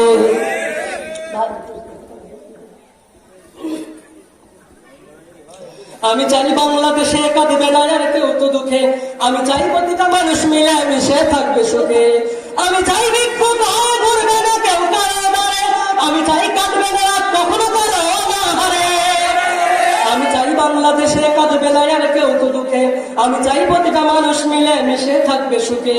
আমি চাই বিক্ষোভ ঘুরবে না কেউ কারো দ্বারে, আমি চাই কাঁদবে না কখনো কারো না হারে। আমি চাই মাজলুমেরা ফেলবে না আর চোখের পানি, আমি চাই কোটের দ্বারে কাঁদবে না বিচারের বাণী। আছে না সমাজে? এক নয় দুই নয়, এই পৃথিবীতে কোরআনের কথা বলার কারণে কোরআনের পাখিকে তোমরা জেলখানায় আটকায় রেখেছো, কথা বলেন ঠিক কিনা? এই কথা আমরা জানি, তারপরও ক্ষমতা চলে যাবে, কথা বলেন ঠিক কিনা? ভাইরা আমার, আমি চাই ধর্ষিত বোন কাঁদবে না আর অন্ধকারে, আমি চাই সন্ত্রাসীরা ভালো হবে তোমরা করে, আমি চাই অধিকার নিয়ে খেলবে না কেউ সিনেমি, আমি চাই বুঝবে সবাই থাকবে না কেউ চিরদিনই। এই পৃথিবী চিরদিন থাকার জায়গা? এই পৃথিবী চিরদিন থাকার জায়গা? ও মুসলমান, এই পৃথিবীর জমিন ছেড়ে তোমাকে অবশ্যই আল্লাহর দরবারে পাড়ি জমাতে হবে, কথা বলেন ঠিক কিনা? কিসের এত লাফালাফি তোমার এই দুনিয়ায়? এই দুনিয়ায় চিরদিন থাকার জায়গা না। যত বড় ক্ষমতাশীল নেতা হও না কেন, যত বড় রাজনীতিরাজ হও না কেন, এই পৃথিবী চিরদিন থাকার জায়গা। একদিন অবশ্যই তোমাকে এই পৃথিবীর জমিন ছেড়ে চলে যেতে হবে। ভাইরা আমার, আমি চাই সাংবাদিকে সত্য কথা লিখুক সবে, আমি চাই চ্যানেলগুলি সত্য প্রচার করুক ভাবে, আমি চাই ইন্ডিয়ান সব চ্যানেল গুলো বন্ধ হবে, আমি চাই ইসলামী টিভি চ্যানেল খোলা রবে। আপনারা চান? কারা কারা চান? তো হাত তুলে আল্লাহকে দেখা। আমি চাই বাংলাদেশে কাঁদবে না আর কেউ তো দুঃখে, আমি চাই প্রতিটা মানুষ মিলে মিশে থাকবে সুখে। আমি চাই আলেম যারা থাকবে দেশে মুক্ত তারা, আমি চাই মুফাসসিরের কণ্ঠে কোরআন শুনবে তারা। আমি চাই আলেম যারা থাকবে দেশে মুক্ত তারা, আমি চাই মুফাসসিরের কণ্ঠে কোরআন শুনবে তারা। আমি চাই কারাগার থেকে ফিরবে আমার ভাইরা মিলে, আমি চাই কোরআনের পাখি মদের মাঝে আসবে ফিরে। আপনারা চান? কারা কারা চান? হাত তুলে আল্লাহকে দেখান। লিল্লাহি তাকবীর, লিল্লাহি তাকবীর, লিল্লাহি তাকবীর। আমার প্রিয় ভাইরা আমার, আপনাদের সামনে এতটুকু উদাত্ত আহ্বান জানান, এই পৃথিবীর রাম বাম আর নাস্তিকদের কাছে মুমিনের মাথা কখনো নত হতে পারে না। মাথা নত করতে হবে কার কাছে? আল্লাহর কাছে। যে আল্লাহ জীবন দিয়েছেন, যে আল্লাহ একদিন আমাদের এই জীবনের অবসান ঘটাবেন, আসুন আমরা সে আল্লাহর দিকে ফিরে যাই। কার দিকে ফিরে যায়? আল্লাহর দিকে ফিরে যায়। কারা কারা আল্লাহর দিকে ফিরে যায়? তোমার তুলে আল্লাহকে দেখায়। প্রিয় ভাইরা আমার, আলোচনা এখানে শেষ। আলহামদুলিল্লাহ রাব্বিল আলামিন।